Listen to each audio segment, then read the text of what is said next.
মাত্ৰ ৩টা বছৰ, কাৰণ আমি ২১ চনতে ক্ষমতালৈ অহাৰ লগে লগে মিছন বসু নোমল শইকীয়া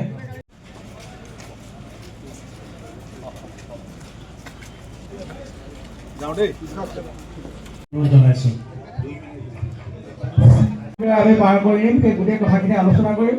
গতিকে মই আপোনালোকক এটাই অনুৰোধ জনাইছো যে আপোনালোকে আজিৰ পৰা ভাৰতীয় জনতা পাৰ্টীৰ কাৰ্যকৰ্তা হিচাপে আপোনালোকে সুন্দৰকৈ কাম কৰি যাব।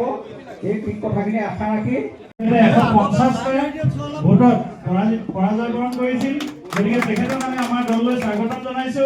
ইয়াৰ পাছতে Nilakanth Das x vice president জিলা পৰিষদ লখিমপুৰ জিলা পৰিষদ আৰু এক্স প্ৰেচিডেণ্ট ধলপুৰ জিলা পৰিষদ নীলাকান্ত দাস।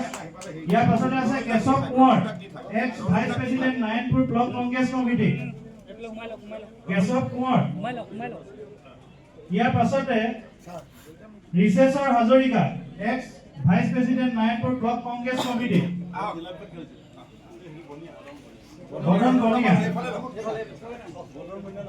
বৰ্ধন বনিয়া ধলপুৰ জিলা পৰিষদৰ প্ৰাৰ্থী আছিল। তেখেতক স্বাগতম জনাইছো।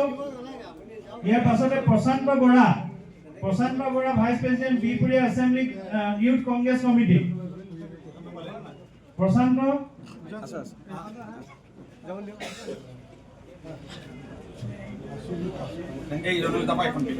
ইয়াৰ পাছতে Prashanta Bora administration secretary Bihpuria block Congress committee. তাৰ পাছতে আহিব Dipjyoti Borpatra ex AP member Dipjyoti Borpatra.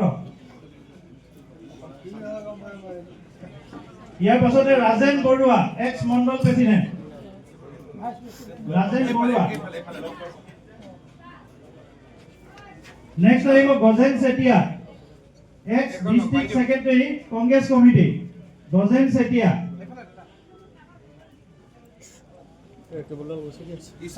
ইয়াৰ পাছতে আমাৰ ভাৰতীয় জনতা পাৰ্টীৰ কাৰ্যকৰ্তাসকলে আপোনালোকক নিজৰ স্থানত Girish Baruah ex GP president তেখেতক আহিবৰ বাবে অনুৰোধ জনাইছো।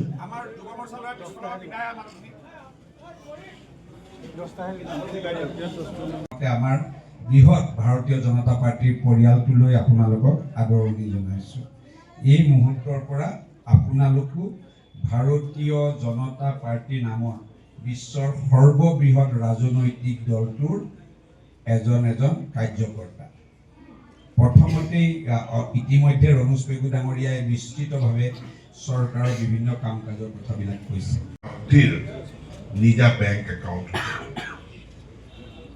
কংগ্ৰেছ দলৰ প্ৰাক্তন প্ৰয়াত প্ৰধানমন্ত্ৰী ৰাজীৱ গান্ধী ডাঙৰীয়াই পাৰ্লিয়ামেণ্টত স্বীকাৰ কৰিছিলে যে আমি এনেকুৱা এটা ব্যৱস্থাত চৰকাৰ চলাইছো, গাঁৱৰ কাৰণে এটকা এটা পঠালে সেইটো 13 পইচাহে গাঁৱত গৈ পায়।